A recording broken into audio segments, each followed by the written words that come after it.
Keeping imagination and fun alive have been Disney traditions since 1955.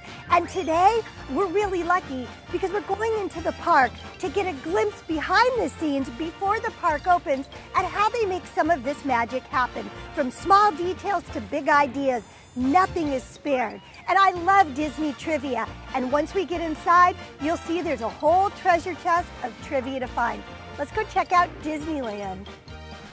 Well, when it comes to making magic, first impressions are so important.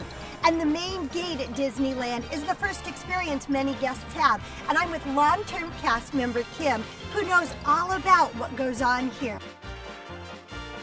I'm a little bit embarrassed to admit this. I have come to this park so many times and walked right through this tunnel without even stopping to acknowledge the plaque. And it's really meaningful, right? It really is. And most of our guests do walk right past it. We're going to leave Orange County 2012, and we're going to, as the sign indicates, here you leave today, and we're going to enter the world of yesterday, tomorrow, and fantasy. Ooh, cool. Let's go see. Well, it's obvious that no attention to detail is spared when it comes to making magic. And right here on Main Street, USA, it's really obvious. Yeah, and this is a great example of something that, again, most of our guests don't even notice. And it's a technique that movie makers use to make things look longer or shorter.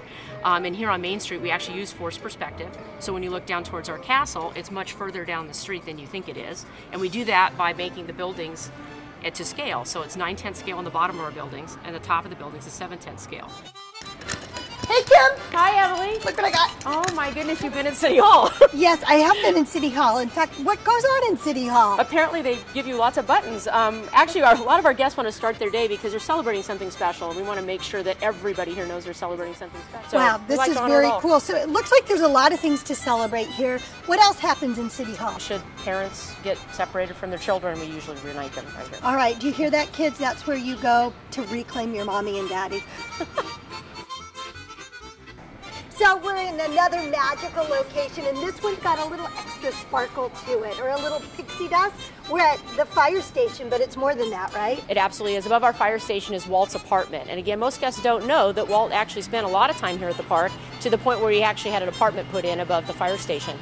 Awesome. You guys, this is where Walt Disney actually stayed. All right, here we go. One more piece of Disney trivia. And here's your last one. Our steam trains are actually powered by the same oils and things that we use in all of our restaurants. So sometimes you'll smell French fries when our trains go by. It saves us about 200,000 gallons of diesel fuel that we would normally have to use. We did this a couple years ago, and the neat thing is that Walt had a huge passion for trains, and then he had a huge passion for the environment. So in modern time, we were able to bring those two things together and solve for something that's pretty important. Oh my gosh, two of my favorite things, French fries and trains. All aboard! Everybody!